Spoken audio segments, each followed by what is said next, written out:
ഉമ്മയോടുള്ള കടമ മറക്കല്ലേ ചെറുപ്പക്കാരാ. മഹാനായ അബ്ദുള്ള എന്ന സഹാബി ബുഖാരി തങ്ങൾ റിപ്പോർട്ട് ചെയ്യുന്ന ഹദീസിൽ കാണാം, ഒരാൾ വന്നിട്ട് നബി തങ്ങളോട് ചോദിക്കുകയാണ്, യാ റസൂലല്ലാഹ് അയ്യുൽ അമലി അഹബ്ബു ഇലല്ലാഹ്, അല്ലാഹുവിന് ഏറ്റവും ഇഷ്ടപ്പെട്ട അമൽ ഏതാണെന്ന് പറഞ്ഞു തരുമോ? അല്ലാഹുവിന് ഏറ്റവും ഇഷ്ടപ്പെട്ട അമൽ ഏതാണെന്ന് എന്റെ പ്രിയപ്പെട്ട ബോധിക്കാലത്തുകാർക്കറിയോ? ഏതാണ് അമലെന്ന് കാസർഗോഡ് ജില്ലക്കാർക്കറിയോ? അല്ലാഹുവിന്റെ റസൂൽ ഉടൻ തന്നെ മറുപടി പറയുകയാണ്, അസ്സലാത്തു അലാ വഖ്തിഹാ, ബാങ്ക് കേൾക്കുന്ന സമയം തന്നെ പടച്ചവന് വേണ്ടി നമസ്കാരം നിർവഹിക്കല. യാത്രക്കാരനല്ല എങ്കിൽ കൃത്യസമയത്ത് നീ നമസ്കരിക്കലാണ്. പിന്നെ ഏതാണ് നബിയെ എന്ന് ചോദിക്കുന്ന സഹാബിയോട് റസൂലുള്ളാഹിന്റെ മറുപടി എന്തെന്നറിയോ? ബിർറുൽ വാലിദൈൻ, മാതാപിതാക്കൾക്ക് ഗുണം ചെയ്യലാണ്, മാതാപിതാക്കൾക്ക് ഗുണം ചെയ്യല. സഹോദരങ്ങളെ, കർമ്മങ്ങളെടുത്ത് പരിശോധിച്ചാൽ രണ്ടാം സ്ഥാനം ഉമ്മയ്ക്ക് തന്നെയാണ്, വാപ്പയ്ക്ക് തന്നെയാ. വിശ്വാസത്തിന്റെ വിഷയമെടുത്താൽ രണ്ടാം സ്ഥാനം വാപ്പയ്ക്കും ഉമ്മയ്ക്കുമാ. അതുകൊണ്ട് എന്നെ കേൾക്കുന്ന എന്റെ പ്രിയപ്പെട്ട മുസ്ലിം സഹോദരങ്ങളോട് മാത്രമല്ല, എന്റെ ഹിന്ദു സഹോദരങ്ങളോട് മാത്രമല്ല, പച്ചക്കറിലുള്ള ഏത് മനുഷ്യരോട് പറയുകയാ, നിങ്ങൾക്ക് ജന്മം നൽകിയ നിങ്ങളുടെ മാതാപിതാക്കളെ നിങ്ങൾ പൊന്നുപോലെ നോക്കിയില്ലെങ്കിൽ അള്ളാന്റെ കോട്ടിൽ നിങ്ങൾക്ക് ഉണ്ടാകുന്ന ഏറ്റവും വലിയ ദാരുണമായ അവസ്ഥ എന്തെന്നറിയോ? എന്റെ പ്രിയപ്പെട്ടവരെ, പടച്ചവന്റെ വിധിക്കെതിരെ പ്രവർത്തിച്ചതിന് കിട്ടുന്ന ശിക്ഷയാ അള്ളാന്റെ വിധിക്കെതിരെ പ്രവർത്തിക്കുന്നവന് കൊടുക്കുന്ന ശിക്ഷ നമുക്കറിയുമല്ലോ. ഇവിടെ ഏതെങ്കിലും ഒരു നാട്ടിലെ കോടതിക്കെതിരെ കോടതിയലക്ഷ്യ കേസ് വന്നു പോയാൽ, കോടതിയലക്ഷ്യ കേസ് വന്നു പോയാൽ നമുക്കറിയാമല്ലോ, പ്രിയപ്പെട്ടവരെ പിടിച്ചാൽ നിൽക്കില്ല. എന്നാൽ പടച്ചതും പുരാ ഈ ലോകത്തെ സൃഷ്ടിച്ച അള്ളാഹുവിന്റെ വിധിക്കെതിരെ നമ്മൾ പ്രവർത്തിക്കുകയാണെങ്കിൽ ഈ ലോകത്തും പരലോകത്തും അല്ലാഹു റബ്ബുൽ ഇസ്സത്ത് നമ്മെ വെറുതെ വിടുമെന്നാരും പ്രതീക്ഷിക്കണ്ട. വിശുദ്ധ ഖുർആനിൽ 3 ആയത്തുകളുണ്ട്. ഞാൻ എന്റെ പ്രിയപ്പെട്ട സഹോദരങ്ങളോട് ഉമ്മയെ സംബന്ധിച്ച് സാധാരണ നമ്മൾ കേട്ട് കേൾവിയുള്ള കഥകളൊക്കെ മാറ്റിവെച്ചിട്ട്, സാധാരണ കൂടുതൽ കേൾക്കാറും നമ്മൾ പറയാറുള്ള കാര്യങ്ങളൊക്കെ മാറ്റിവെച്ചിട്ട് ഉമ്മയെ പൊന്നുപോലെ നോക്കാൻ വേണ്ടി, വാപ്പ അതോടൊപ്പം ബന്ധപ്പെട്ടതാണ്, വാപ്പയെ മാറ്റി നിർത്തിയിട്ട് നമുക്കൊരു മാതാപിതാ അല്ലെങ്കിൽ മാതാപിതാക്കൾ എന്ന ആ ഒരു അവസ്ഥയിൽ തന്നെ ഉണ്ട്. മാതാപിതാവ്, മാതാപിതാക്കൾ, ആദ്യം പറഞ്ഞതാരെയാ? മാതാവിനെയാണ്. സ്ത്രീ പുരുഷന്മാർ, ആദ്യം പറഞ്ഞാരാ? സ്ത്രീയാണ്. സ്ത്രീയാണ് ആദ്യം പറയുന്നത്. എന്റെ പ്രിയപ്പെട്ട സഹോദരങ്ങളെ, അതുകൊണ്ട് തൽക്കാലം ഞാൻ ഉമ്മയെ പറ്റി മാത്രം പറയും. പരിസരത്ത് എവിടെയെങ്കിലും വരുമ്പോ വാപ്പയെ പറ്റി പറയാം. അള്ളാഹു മനസ്സിലാക്കാനുള്ള തൗഫീക്ക് നൽകി അനുഗ്രഹിക്കുമാറാവട്ടെ. വാപ്പയെ പറ്റി പറയാത്തത് വാപ്പ മോശക്കാരനായത് കൊണ്ടല്ല, ഞാൻ വാപ്പയാണ് എന്ന് തെളിയിക്കാൻ ഇപ്പൊ പുതിയ ടെസ്റ്റുകളൊക്കെ ഉണ്ട്. പക്ഷെ ഒരു ടെസ്റ്റിന്റെയും ആവശ്യമില്ലാതെ ഉമ്മയെ മറക്കാതിരിക്കാൻ അള്ളാഹു നമ്മുടെ വയറ്റിൽ തന്ന ഒരു സ്ക്രാച്ച് ഉണ്ട്, ഒരു ചെറിയ അടയാളമുണ്ട്. വാപ്പാക്കതില്ല. വാപ്പ ആണ് എന്ന് പരിശോധിക്കാൻ ഇപ്പൊ DNA ടെസ്റ്റ് ഉണ്ട്, അങ്ങനെയൊക്കെ പലതുമുണ്ട്. പക്ഷെ ഒരിക്കലും തന്റെ ഉമ്മയെ മാറ്റിവെക്കാൻ ഒരു മനുഷ്യന് കഴിയില്ല. കാരണം ആ ഉമ്മയെ നമ്മെ ഓർമ്മപ്പെടുത്തുന്ന വയറ്റിലെ ഒരു ചെറിയ അടയാളമുണ്ട്. അതിന് പറയുന്നത് പൊക്കിൽക്കൊടി എന്നാണ്. ഉമ്മയെ ചവിട്ടാൻ വേണ്ടി നിന്റെ കാലുയർത്തുമ്പോൾ ഒരു സൂപ്പർ സ്പെഷ്യാലിറ്റിക്കും ശസ്ത്രക്രിയയിലൂടെ, പ്ലാസ്റ്റിക് സർജറിയിലൂടെ, അതല്ലെങ്കിൽ മറ്റേതെങ്കിലും കോസ്മെറ്റിക് പ്ലാസ്റ്റിക് സർജറിയിലൂടെ മാറ്റിവെക്കാൻ കഴിയാത്ത അവസ്ഥയിൽ നിന്റെ വയറിന്റെ ഭാഗത്ത് അല്ലാഹു ഉമ്മയെ ഓർക്കാൻ വേണ്ടി തന്ന ഒരു ചെറിയ അടയാളം, അത് നിന്റെ ജീവിതത്തിൽ ഒരിക്കലും നീ മറക്കരുത്. അത് അല്ലാഹു മറക്കാതിരിക്കാൻ വേണ്ടി ബാക്കി എല്ലാം അല്ലാഹു തആല നമ്മുടെ ഭാഗത്ത് നിന്നൊക്കെ മാറ്റിക്കിട്ടും. ആ ഒരു അടയാളം ഗർഭാശയത്തിലെ ബന്ധം മാറാതിരിക്കാൻ വേണ്ടി ഇപ്പോഴും അല്ലാഹു നമുക്ക് തന്നിട്ടുണ്ട്. ആരെങ്കിലും അത് ശസ്ത്രക്രിയയിലൂടെ മാറ്റി വെച്ചിട്ടുണ്ടോ? എന്നാ ഹോളം അടച്ചു കളയാതും പറഞ്ഞ് ആരെങ്കിലും ചെയ്തിട്ടുണ്ടോ? ഇല്ല. കാരണം അത് ഉമ്മയെ മറക്കാതിരിക്കാൻ വേണ്ടി അല്ലാഹു മരിക്കുന്നവരെ നമുക്ക് തന്ന സാധനമാണ്. അതുകൊണ്ട് നമുക്ക് ഉമ്മയെ പറ്റി പറയാം. വിശുദ്ധ ഖുർആനിൽ 3 ആയത്തുകളുണ്ട്, ശ്രദ്ധിച്ച് കേൾക്കണം. വിശുദ്ധ ഖുർആനിൽ 3 ആയത്തുകളുണ്ട്. ആ 3 ആയത്തുകളിൽ 2 കാര്യങ്ങൾ ചേർത്ത് പറഞ്ഞ 3 ആയത്തുകളാണ്. ഉദാഹരണം പറയുമ്പോൾ മനസ്സിലാവും. ഈ രണ്ട് കാര്യങ്ങളും പരസ്പരം പൂരകങ്ങളാണ്. ഒന്നുണ്ടെങ്കിലേ മറ്റൊന്നുള്ളൂ. പൂരകങ്ങൾ എന്ന് പറഞ്ഞാൽ ഒരു നാണയത്തിന്റെ ഇരുവശം പോലെ. ഒരു നാണയം നമ്മുടെ കയ്യിലുണ്ട്, അതില് ഒരു ഭാഗം മാത്രമേ ഉള്ളൂ, മറ്റേ ഭാഗം കാണുന്നില്ലെങ്കിൽ ഏതെങ്കിലും കടയിൽ എടുക്കുവോ? ഇല്ല. എടുക്കുവോ? ഇല്ല. രണ്ട് പുറവും അതിന്റെ ആ എഴുത്തുണ്ടാവണം, അപ്പുറത്ത് ചക്രം ഉണ്ടാവണം. ഇതുണ്ടെങ്കിലേ ആ നോട്ട് അല്ലെങ്കിൽ ആ ഒരു ചക്രം അത് ഉപയോഗപ്പെടുത്താൻ നമുക്ക് കഴിയൂ എന്ന് പറയുന്നത് പോലെ രണ്ട് കാര്യങ്ങൾ അള്ളാഹു ചേർത്ത് പറഞ്ഞു. അത് പൂരകങ്ങളാൽ. ഒന്നുണ്ടെങ്കിലേ ഒന്നുള്ളൂ. ഏതാ 3 ആയത്തുകൾ എന്നറിയോ? അതിൽ ഒന്ന് നമ്മുടെ വിഷയം. ഒന്ന് അള്ളാഹ് പറഞ്ഞു അത്തിഉല്ലാഹ വ അത്തിഉർ റസൂൽ. അള്ളാഹിനെയും വഴിപ്പെടണം, റസൂലിനെയും വഴിപ്പെടണം. നമ്മൾ ചില ആളുകൾ പറയാണ് റസൂലൊക്കെ അവിടെ കിടക്കട്ടെ, അത് മക്കയിലെ ഒരു മുഹമ്മദ് അല്ലെങ്കിൽ മദീനയിലെ ഒരു അല്ലമീൻ അവിടെ നിൽക്കട്ടെ, ഞാൻ അള്ളാഹ് പറയുന്ന മാത്രമേ കേൾക്കുമെന്ന് പറഞ്ഞാൽ നീ മുസ്ലിം അല്ല. അള്ളാഹ് ഉണ്ടെങ്കിലേ റസൂലുള്ളൂ, റസൂൽ ഉണ്ടെങ്കിലേ അള്ളാഹ് ഉള്ളൂ. രണ്ടാമത്തെ ആയത്ത് അഖീമുസ് സ്വലാത്ത വ ആത്തുസ് സക്കാ. നിസ്കരിക്കുകയും വേണം, സക്കാത്തും കൊടുക്കണം. ചില ആളുകൾ പറയും ഞാൻ പൈസ ചെലവാക്കൂല, നിസ്കരിക്കാം. വേണ്ട, നിന്റെ നിസ്കാരം അല്ലാഹ്. ചില ആളുകൾ പറയും നിസ്കരിക്കാൻ എന്നെ കൊണ്ട് പറ്റൂല, പണം എത്ര വേണോ ഞാൻ കൊടുക്കാം. പറ്റില്ല. ഇത് രണ്ടും വേണം, പൂരകങ്ങളാണ്. മൂന്നാമത്തെ ആയത്ത് അനിഷ്കുർലീ വലിവാലിദൈ. അല്ലാഹു പറയുകയാണ് അനിഷ്കുർലീ വലിവാലിദൈ. എനിക്ക് നീ നന്ദി രേഖപ്പെടുത്തണേ മനുഷ്യ. കാസർഗോഡ് ജില്ലയിലെ ഗോവിക്കാനത്തുള്ള നിങ്ങളോടാണ് അല്ലാഹുവിന്റെ സംസാരം. അനിഷ്കുർലി, എനിക്ക് നിങ്ങൾ നന്ദി രേഖപ്പെടുത്തണേ, എനിക്ക് നന്ദിയുള്ളവരാകണേ, എനിക്ക് നിങ്ങൾ ശുക്റുള്ളവരാകണേ. വലിവാലിദൈക, നിങ്ങളുടെ മാതാപിതാക്കൾക്കും നിങ്ങൾ നന്ദി കാണിക്കുന്നവരാകണേ. ഉമ്മയെ വാപ്പയെ വൃദ്ധസദനത്തിൽ കൊണ്ടുവന്ന് തളച്ചിട്ട് ഗോവിക്കാനത്തെ പള്ളിയുടെ അകത്തളങ്ങളിൽ എഴുത്തിക്കാതിരിക്കുന്ന ബുദ്ധിശൂന്യനായ മനുഷ്യ, എഴുന്നേക്കടാ പള്ളിയിൽ നിന്ന്. നിന്റെ ഇത്തിക്കാഫ് അല്ലാഹു വേണ്ടടാ, നിന്റെ നോമ്പ് അല്ലാഹു വേണ്ടടാ, നിന്റെ നിസ്കാരം അല്ലാഹു വേണ്ടടാ. ഉമ്മയെ ആട്ടിയിറക്കിയിട്ട് വാപ്പയെ തല്ലി ചതച്ചിട്ട് ഏത് പള്ളിയിലല്ല, ഗോവിക്കാനത്തല്ല, മസ്ജിദുൽ ഹറാമിൽ പോയാലും മസ്ജിദുൻ നബവിയിൽ പോയാലും ബൈത്തുൽ മുഖദ്ദസിൽ പോയാലും നിന്റെ ഇബാദത്തുകൾ അല്ലാഹു വേണ്ട. എന്തുകൊണ്ടെന്നറിയോ? അല്ലാഹ് പറയുകയാണ് എനിക്ക് നന്ദി രേഖപ്പെടുത്തണം, നിന്റെ മാതാപിതാക്കൾക്കും നന്ദി രേഖപ്പെടുത്തണം. എനിക്ക് മാത്രം നീ നന്ദി രേഖപ്പെടുത്തിയിട്ട് നിന്റെ മാതാപിതാക്കളെ തള്ളിയിട്ട് എനിക്ക് നിന്റെ നന്ദി വേണ്ട. അള്ളാന്റെ വാക്കാണിത്, എന്റെ വാക്കല്ല. ഖുർആൻ പഠിക്കണം. അല്ലാഹു തൗഫീഖ് നൽകട്ടെ, അല്ലാഹു തൗഫീഖ് നൽകട്ടെ. ഇനി അല്ലാഹു റബ്ബുൽ ഇസ്സത്ത് ഉമ്മയെയും ബാപ്പയെയും നല്ല നിലയിൽ നോക്കുന്നതിന്, നല്ല രീതിയിൽ ഉമ്മയും വാപ്പയും നോക്കുന്നവർക്ക് കിട്ടുന്ന പ്രതിഫലം എന്തെന്നറിയോ? ഞാൻ പറഞ്ഞല്ലോ, സാധാരണ പറയുന്ന വിഷയത്തിൽ നിന്ന് വ്യത്യസ്തമായി ഉമ്മയെ പറ്റി അള്ളാഹു മനസ്സിലാക്കാനുള്ള തൗഫീഖ് തരട്ടെ. ഒന്നാമത്തെ കാര്യം ശ്രദ്ധിച്ചു കേട്ടോളി, ഖുർആൻ മാത്രം ഇന്ന് നമുക്ക് സംസാരിക്കാം. ഖുർആൻ മാത്രം. ഉമ്മയെ സ്നേഹിക്കുന്ന മക്കളുണ്ടെങ്കിൽ, ഉമ്മയെ വഴിപ്പെടുന്ന മക്കളുണ്ടെങ്കിൽ, അപ്പൊ ഇത് കേൾക്കുമ്പോ പ്രായമുള്ള ഉപ്പാപ്പമാര് ചിന്തിക്കുക, അല്ലാഹ് എന്തൊരു ഗതികേടാണ്. ഉമ്മ ജീവിച്ചിരിപ്പുണ്ടായിരുന്നെങ്കിൽ ചെന്നിട്ട് എടുത്തൊരു മുത്തം കൊടുക്കാമായിരുന്നു, ഒന്ന് താലോലിക്കാമായിരുന്നു, ഒന്ന് സ്നേഹിക്കാമായിരുന്നു.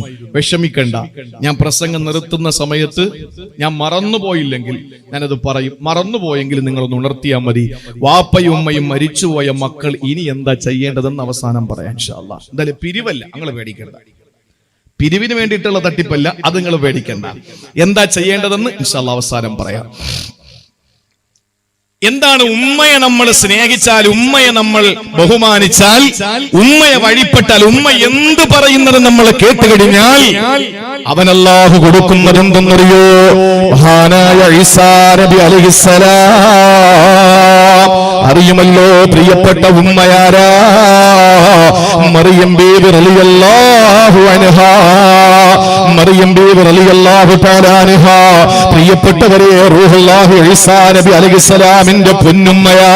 ഒരുപാട് കഷ്ടപ്പെട്ട് വളർത്തിയ പ്രിയപ്പെട്ട ഉമ്മയാ, ഒരുപാട് പ്രയാസപ്പെട്ട് വളർത്തിയ പൊന്നുമോനാ. പ്രിയപ്പെട്ട സഹോദരങ്ങളെ, നമുക്കറിയുമല്ലോ ഒരു പിതാവില്ലാതെ ഈസാ നബി അലൈഹിസ്സലാമിന് ആ മറിയം ബീവി റളിയല്ലാഹു അൻഹ ജന്മം നൽകുകയാ. ഇത് ലോകത്തെ മുഴുവൻ ക്രൈസ്തവ വിശ്വാസികളും മനസ്സിലാക്കുന്നല്ലോ. പക്ഷേ നമ്മൾ ചേർത്ത് വായിക്കേണ്ട ഒരു വിഷയം ഞാൻ ഉണർത്തുകയാ. മറിയം ബീവി റളിയല്ലാഹു തആല അൻഹ ഏറ്റവും വലിയ വിശുദ്ധിയുള്ളവരാണെന്ന് ലോകത്തോട് പ്രഖ്യാപിച്ചത്, ലോകത്തോട് വിളിച്ചു പറയുന്നത് ക്രൈസ്തവ മതമേലധ്യക്ഷന്മാരല്ല, ക്രൈസ്തവ സഭകളല്ല. ലോകത്ത് ഏറ്റവും കൂടുതൽ ഉറക്കെ വിളിച്ചു പറയുന്നതാരെന്നറിയോ? പ്രിയപ്പെട്ടവരെ, ഇസ്ലാമിന്റെ പ്രസ്ഥാനങ്ങളാ, ലോകത്തുള്ള മുസ്ലിമീങ്ങളാ. എന്റെ ബോധിക്കാനത്തിന് കേൾക്കുന്ന ഏതെങ്കിലും സഹോദരന്മാരെ ക്രിസ്ത്യാനികളുണ്ടെങ്കിൽ നിങ്ങൾ പഠിച്ചു വെച്ചോ. അല്ലാഹുവിന്റെ ഹബീബ് നബി മുഹമ്മദ് മുസ്തഫ സല്ലല്ലാഹു അലൈഹി വസല്ലമ തങ്ങൾ അന്ത്യപ്രവാചകനാണ്. ആ പ്രവാചകൻ അന്ത്യപ്രവാചകനായി ലോകത്തിന് പരിചയപ്പെടുത്തി കൊടുത്തത് മഹാനായ ഈസാ നബി അലൈഹിസ്സലാം അല്ലേ.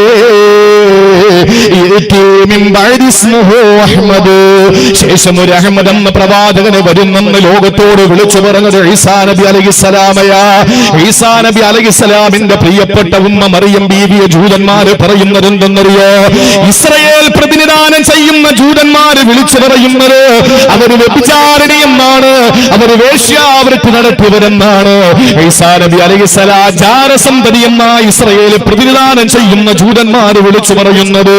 പക്ഷേ ഇന്നും എന്റെ പ്രിയപ്പെട്ടവര്, അമേരിക്കന് പ്രതിനിധാനം ചെയ്യുന്ന ക്രൈസ്തവ മേലധ്യക്ഷന്മാര് ഇസ്രയേല് പ്രതിനിധാനം ചെയ്യുന്ന ജൂദായിസത്തോടൊപ്പം ചേർന്ന് നിന്നുകൊണ്ട് ഫലസ്തീനിലെ പാവപ്പെട്ട മുസ്ലിമീങ്ങളെ കൊന്നൊടുക്കുമ്പോ നിങ്ങൾ അറിയാത്ത ഒരു കാര്യമുണ്ട്. നിങ്ങൾ ചേർന്ന് നിൽക്കുന്ന ഇസ്രയേല് നിങ്ങളുടെ പ്രിയപ്പെട്ട ഈസാ നബി എന്ന ശ്രീ യേശുവിനെ പറയുന്നത് ജാരസന്തതി എന്ന. പക്ഷേ നിങ്ങൾ കൊന്നൊടുക്കുന്ന ഫലസ്തീനികളുണ്ടല്ലോ, ആ ഫലസ്തീനികൾ നിങ്ങളുടെ യേശു ക്രിസ്തുവിന്റെ പേര് കേൾക്കുമ്പോൾ അവർ ഉറക്കെ പറയുന്നത് അലൈഹിസ്സലാം, അല്ലാഹുവിന്റെ സംരക്ഷണം ഈസാ നബിക്ക് ഉണ്ടാകട്ടെ എന്ന. ലോകത്ത് മറിയം ബീവിയുടെ മറിയം ബീവി റളിയല്ലാഹു അൻഹയുടെ ചാരിത്രശുദ്ധിയെ ലോകത്ത് പരിചയപ്പെടുത്തിയത് സൂറത്ത് മറിയമിലൂടെയാണ്. ആ മറിയം സൂറത്ത് എന്ന ഒരു അധ്യായം തന്നെ അല്ലാഹു വിശുദ്ധ ഖുർആനിൽ മാറ്റി വെച്ചിരിക്കുകയാ.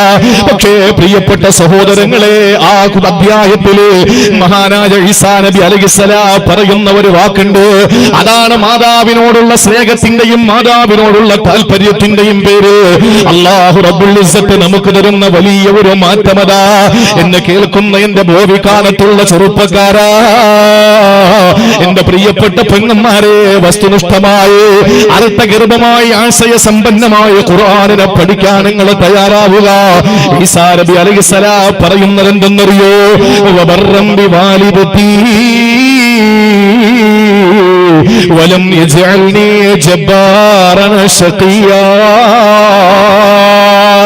പൊന്നുമക്കളെ, യുവാക്കളെ, നിങ്ങളുടെ പ്രിയപ്പെട്ട ഉമ്മ, ആ ഉമ്മ നിങ്ങളുടെ ജീവിതത്തിന്റെ എല്ലാമായി മാറിയാൽ, ആ ഉമ്മ നിങ്ങളുടെ ജീവിതത്തിന്റെ സർവസ്വമായി മാറിയാൽ, ആ ഉമ്മ നിങ്ങളുടെ ജീവിതത്തിന്റെ സർവ്വതുമായി മാറിയാൽ അല്ലാഹു നിങ്ങൾക്ക് തരുന്ന ഗുണമെന്തെന്നറിയോ? ഈ ഭൂമി ലോകത്ത് അല്ലാഹു നിങ്ങൾക്ക് തരുന്നത് എന്തെന്നറിയോ? അല്ല തന്നെ പറയുകയാണ്, ഈസാ നബിയുടെ വാക്കെടുത്ത് അല്ലാഹു ഉദ്ധരിക്കുകയാ. വബർറം ബിവാലിദതി, എന്റെ പ്രിയപ്പെട്ട മറിയമെന്ന പൊന്നുമ്മയെ ഞാൻ ഗുണം ചെയ്തപ്പോൾ, എന്റെ ഉമ്മാക്ക് ഞാൻ സേവനം ചെയ്തപ്പോൾ, എന്റെ ഉമ്മാക്ക് ഞാൻ ഖിദ്മ ചെയ്തപ്പോൾ, എന്റെ ഉമ്മാക്ക് ഞാൻ പരിശ്രമിച്ചപ്പോൾ, എന്റെ ഉമ്മായെ ഞാൻ ജീവന തുല്യം സ്നേഹിച്ചപ്പോൾ അല്ലാഹു എനിക്ക് തന്നതെന്തെന്നറിയോ? വലം യജഅൽനി ജബ്ബാറൻ ശഖിയാ. ഒരു സ്ഥലത്തും എന്നെ അല്ലാഹു പരാജയപ്പെടുത്തിയില്ല, ഒരു സ്ഥലത്തും എന്നെ അല്ലാഹു പരാജയപ്പെടുത്തിയില്ല. പ്രിയപ്പെട്ടവരെ, ഉമ്മമാര് വീടുകളിലെ രോഗികളായി കഴിയുന്ന മക്കള്, നെഞ്ചു പൊട്ടിയിട്ട് നിങ്ങളുടെ മനസ്സൊന്ന് കൊതിക്കട്ടെ. നിങ്ങളുടെ മനസ്സിനകത്ത് 100,000 ആഗ്രഹങ്ങൾ വന്നുകൂടട്ടെ. ആ ഉമ്മാന്റെ അടുക്കൽ ചെന്ന് ഉമ്മാക്ക് ഖിദ്മ ചെയ്തു കൊടുക്ക, ഉമ്മാക്ക് സേവനം ചെയ്തു കൊടുക്ക. ഇന്നത്തെ രാത്രി വ്യാഴാഴ്ച രാവാ, പരിശുദ്ധമായ റജബ് മാസത്തിന്റെ അവസാനത്തെ വെള്ളിയാഴ്ച രാവിന്റെ തലേ ദിവസത്തെ ഈ അനുഗ്രഹീതമായ രാവിലെ നമ്മളൊരു തീരുമാനമെടുക്കുക. നമ്മുടെ പ്രിയപ്പെട്ട ഉമ്മാക്ക് നമ്മൾ സേവനം ചെയ്താൽ വലം യജഅൽനി ജബ്ബാറൻ ശഖിയാ, ഒരു സ്ഥലത്തും അല്ലാഹു നമ്മളെ പരാജയപ്പെടുത്തൂല, ഒരു സ്ഥലത്തും നമ്മളെ അല്ലാഹു നശിപ്പിക്കൂല. പോകൂല, ഒരു സ്ഥലത്തും നമ്മുടെ തല താഴ്ന്നു പോകൂല, ഒരു സ്ഥലത്തും നമ്മൾ നന്യരായി പോകൂല. നിങ്ങൾക്കറിയോ, എല്ലാവർക്കും അറിയുന്ന ഒരു ചരിത്രമുണ്ടല്ലോ. മദീനത്തു നബവിയുടെ മിമ്പറിൽ നിൽക്കുകയാണ് ആരാ? വില്ലാളി വീരനായ വിജിഗീഷുവായ വീരനും ശൂരനുമായ സയ്യിദുനാ ഉമറുൽ ഫാറൂഖ് റളിയല്ലാഹു അൻഹു മദീനത്തെ മിമ്പറിൽ നിന്നുകൊണ്ട് ഖുതുബ നടത്തിക്കൊണ്ടിരിക്കുമ്പോൾ അതാ ഖുതുബ പ്രഭാഷണത്തിന്റെ മധ്യേ പ്രസംഗം അങ്ങ് നിർത്തുകയാണ്. എല്ലാവരും ഇങ്ങനെ നോക്കി നിൽക്കുകയാണ്. ഉമർ തങ്ങളുടെ പ്രസംഗം എന്താ പെട്ടെന്ന് നിർത്തിയത്? അള്ളാന്റെ വിശുദ്ധമായ മദീന എന്ന് പ്രകാശിക്കുന്ന ആ പട്ടണത്തിന്റെ മിമ്പറിൽ ഉമർ റളിയല്ലാഹു അൻഹു പ്രസംഗം നിർത്തിയിട്ട് പരസ്പര വിരുദ്ധമായ എന്തോ കാര്യം പറയുകയാ. ആളുകൾ സൂക്ഷിച്ചു ശ്രദ്ധിച്ചു. എന്തായി പറയുന്നത്? ഉമർ റളിയല്ലാഹു അൻഹു പറഞ്ഞ വാക്കെന്തെന്നറിയോ? യാ സാരിയ അൽ ജബൽ അൽ ജബൽ അൽ ജബൽ, യാ സാരിയ അൽ ജബൽ അൽ ജബൽ അൽ ജബൽ. സാരിയത്തെ, പർവ്വതത്തേക്കൊന്ന് നോക്കുമോനെ, പർവ്വതത്തിന്റെ പിന്നിലേക്ക് നീ ഒന്ന് നോക്കടാ. ഇത് പ്രസംഗവുമായിട്ട് യാതൊരു ബന്ധവുമില്ലാത്തൊരു വാക്കാ പറഞ്ഞത്. അവിടെ ഇരിക്കുന്ന സഹാബാക്കൾ അത്ഭുത പരതന്ത്രരായി. അവരെന്താണ് ഈ പറയുന്നത് അറിയാതെ വിഷമിക്കുകയാ. കുറെ സമയം കഴിഞ്ഞിട്ട് ആർക്കും ധൈര്യം വന്നില്ല. എന്താണ് മഹാനായ ഉമർ തങ്ങളുടെ അടുത്ത് വന്നിട്ട് നിങ്ങൾ ഇടയ്ക്ക് എന്താ പറഞ്ഞതെന്ന് ചോദിക്കാൻ ആർക്കും ധൈര്യം വന്നില്ല. സഹോദരങ്ങളെ, സാരിയ എന്ന് പറയുന്നത് ഒരു സഹാബിയ. അദ്ദേഹം അങ്ങ് നഹാവന്തിൽ യുദ്ധം ചെയ്തുകൊണ്ടിരിക്കുകയാണ്. നഹാവന്തിൽ യുദ്ധം ചെയ്തുകൊണ്ടിരിക്കുന്ന സാരിയത്ത് റളിയല്ലാഹു തആല അൻഹുവിന്റെ പേര് വിളിച്ചിട്ട് പർവ്വതത്തിന്റെ പിന്നിലേക്കൊന്ന് നോക്കണേ എന്ന് പറയുമ്പോ എന്തായി പറഞ്ഞത് മനസ്സിലാകുന്നില്ല. ആ സമയത്ത് സാരിയ റളിയല്ലാഹു അൻഹ നഹാവന്ത് കീഴടക്കിയിട്ട് തിരികെ വരികയാ. അവിടുന്ന് സൈന്യവുമാകിട്ട് മടങ്ങി മദീനയിൽ വന്നു. മദീനയിൽ വന്നിട്ട് പോയ യാത്രയെ പറ്റിയിട്ട് വിശദീകരിക്കുകയാ. സഹാബാക്കൾ ഇങ്ങനെ സാഗൂതം കേട്ടുകൊണ്ടിരിക്കുകയാ.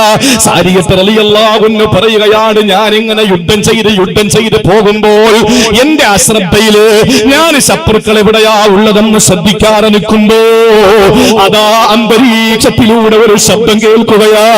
യാ സാരിയ അൽ ജബൽ അൽ ജബൽ അൽ ജബൽ. സാരിയത്തെ, പർവ്വതത്തിന്റെ പിന്നിലേക്കൊന്ന് നോക്കുമോനെ. ഉമർ തങ്ങളുടെ വാക്കാണ് ഞാൻ കേട്ടത്. ഉടനെ ഞാൻ പർവ്വതത്തിന്റെ പിന്നിലേക്ക് നോക്കുമ്പോ ഇതാ വാളേന്തിയിട്ട് ശത്രുക്കൾ വരികയാ. ഞാൻ അവരെ തുരത്തി വിട്ടു, ഞാൻ അവരോട് പോരാടി നിന്നു, ഞാൻ അവരെ ഓടിച്ചു വിട്ടു. എന്നിട്ട് വിജയശ്രീലാളിതരായി മടങ്ങി വന്നെന്ന് പറഞ്ഞപ്പോഴാ അന്ന് മദീനത്തു നബവിയിൽ ഇരുന്നുകൊണ്ട് ഉമർ റളിയല്ലാഹു അൻഹുവിന്റെ ആ ശബ്ദം കേട്ടവർക്ക് തിരിഞ്ഞത്. അന്ന് ഖുതുബയിൽ നിന്നുകൊണ്ട് ഉമർ റളിയല്ലാഹു അൻഹു പറഞ്ഞത് ഇതാണല്ലോ. സഹോദരങ്ങളെ, ചരിത്രം വിശാലമാണ്. ഇതെന്തുകൊണ്ടാണ് സാരിയത്തിന് അത്ഭുതകരമായ രക്ഷ കിട്ടിയതെന്നറിയോ? ഈ സാരിയത്ത് എന്തുകൊണ്ടാ മദീനയിൽ നിൽക്കുന്ന ഉമർ തങ്ങളുടെ വാക്ക് അങ്ങനെ ഹാവന്തിൽ നിന്നുകൊണ്ട് കേട്ടതെന്നറിയോ? ഈ ചരിത്രം പറയുന്നിടത്ത് കാണാ ബിബി ഉമ്മിഹി. സാരിയ റളിയല്ലാഹു അൻഹുവിന് ഉമ്മയോട് കാണിച്ച സ്നേഹത്തിനല്ല കൊടുത്ത സമ്മാനമാ.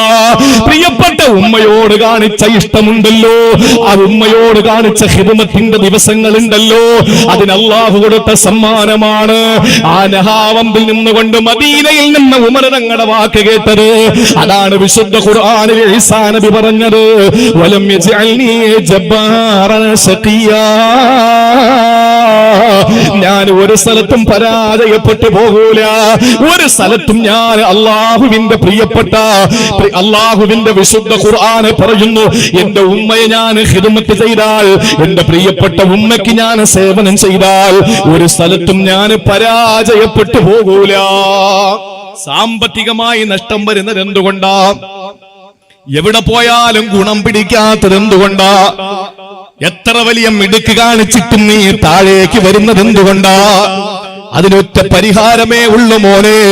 നീ വേദനിപ്പിച്ച നിന്റെ പ്രിയപ്പെട്ട ഉമ്മയെടുക്കൽ ചെന്നിട്ട് കാൽക്കൽ വീട്. അള്ളാന്റെ സ്വർഗം നീ പള്ളിയുടെ മിമ്പറിൽ കാണൂല. അള്ളാന്റെ സ്വർഗം പള്ളിയുടെ മെഹ്റാബിനകത്ത് കാണൂല. ഷെൽഫിൽ അടുക്കി വെച്ചിരിക്കുന്ന വിശുദ്ധ ഖുർആനിന്റെ ആയത്തുകളുടെ ഇടയിൽ കാണൂല. നിനക്കല്ല തരുന്ന സ്വർഗം കാണണോ? വീട്ടിൽ ചെന്നിട്ട് ഉമ്മയുടെ കാൽ ചുവട്ടിൽ നീ നോക്കടാ, നിനക്ക് അവിടെ സ്വർഗം കാണാം.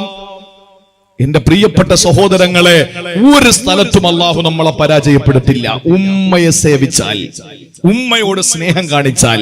ഇന്നത്തെ അവസ്ഥയൊക്കെ നമുക്കറിയുമല്ലോ, കൂടുതൽ വിശദീകരിക്കണ്ടല്ലോ. പ്രിയപ്പെട്ട സഹോദരങ്ങളെ, ഒന്നാമത്തെ കാര്യം.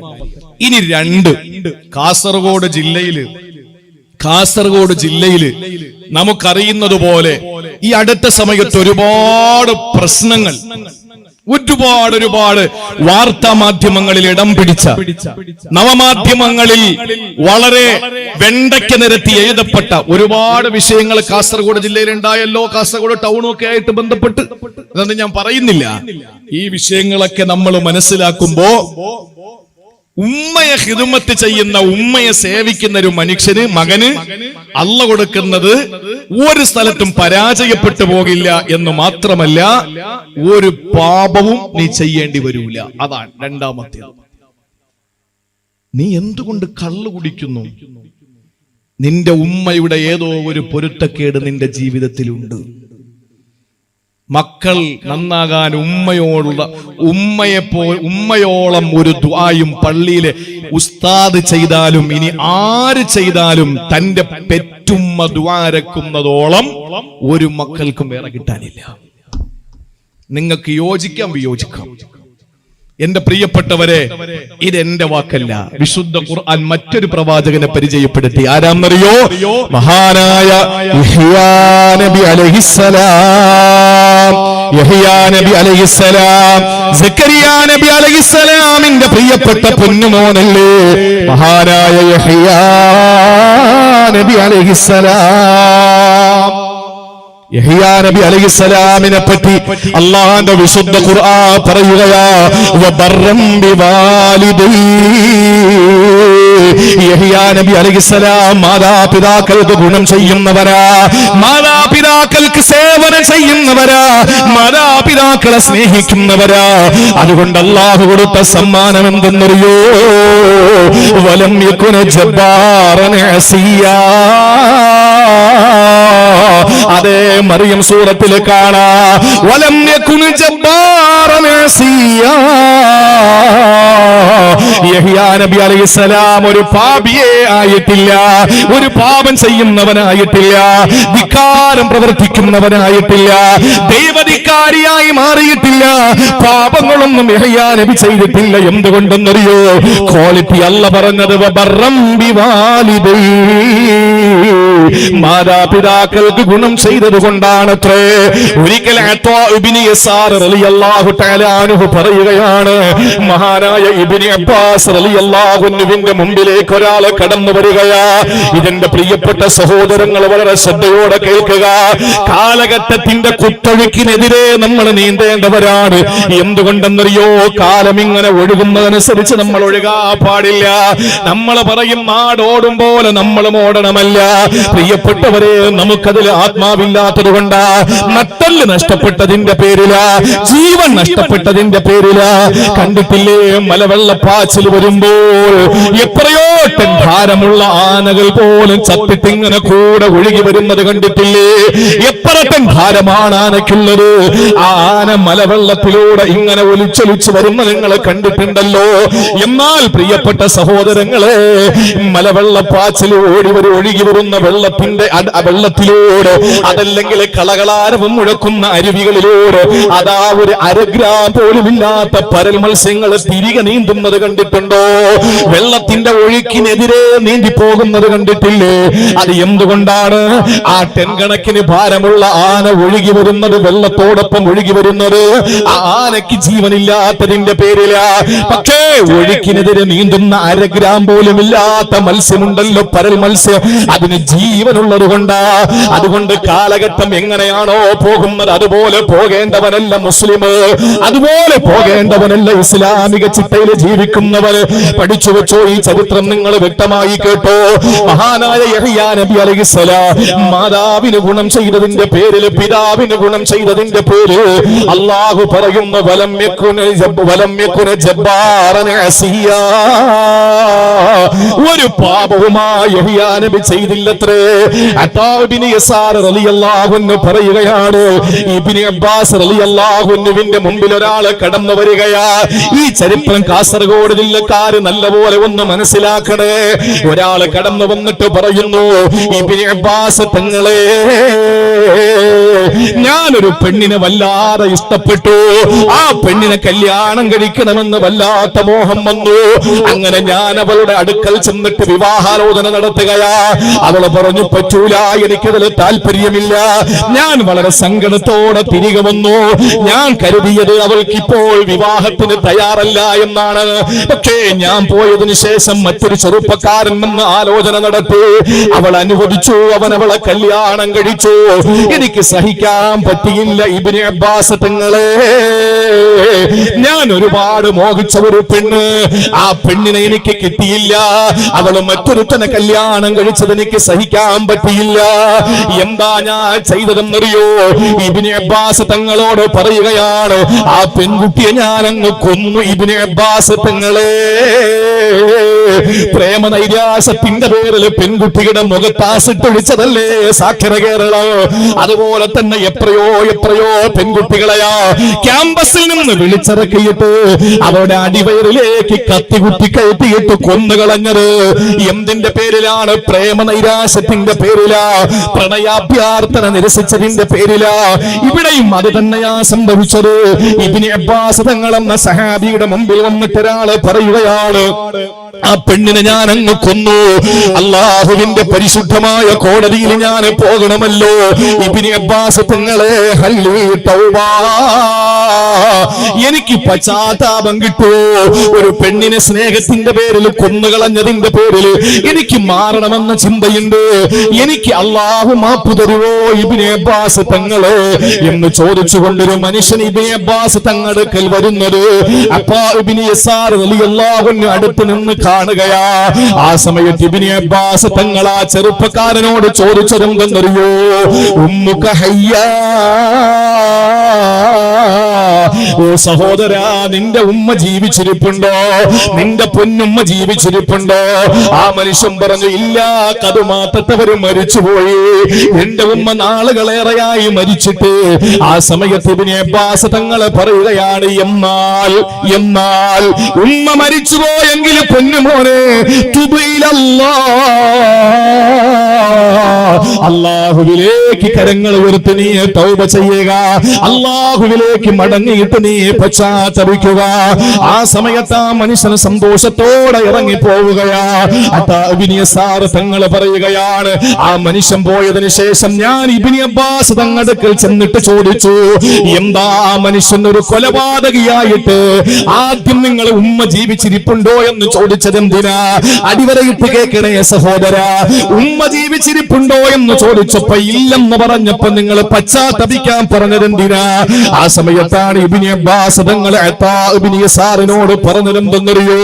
ഇന്നി ലാ അഅലമു അമലൻ അഖറബ ഇലല്ലാഹി മിൻ ബിർരിൽ വാലിദാ.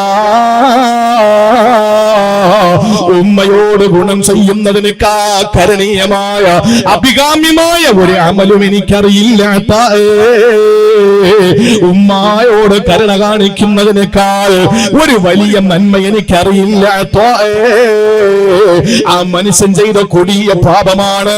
അതിന് പരിഹാരം ഉമ്മയോട് കാണിക്കേണ്ട കരുണയാണ്. ആ ഉമ്മയുടെ മുമ്പിൽ ചെന്നിട്ട് ആ ഉമ്മയ്ക്ക് വേണ്ടി ഖിദ്മത്ത് ചെയ്യലാണ്. പക്ഷെ ഉമ്മ മരിച്ചില്ലേ, പിന്നെ തൗബയല്ലാതെ വേറെ വഴിയില്ലല്ലോ. പ്രിയപ്പെട്ടവരെ, അതാണ് യഹ്യാ നബി അലൈഹിസ്സലാമിനെ പറ്റി അല്ലാഹു പറഞ്ഞത്, വബർറം ബിവാലിദി. മാതാപിതാക്കൾക്ക് ഗുണം ചെയ്ത യഹ്യാ നബി അലൈഹിസ്സലാം, വലം യകുന ജബ്ബാറൻ അസിയാ. അല്ലാഹുവിനോടും അടിമകളോടും ധിക്കാരം പ്രവർത്തിക്കുന്നവനായില്ല.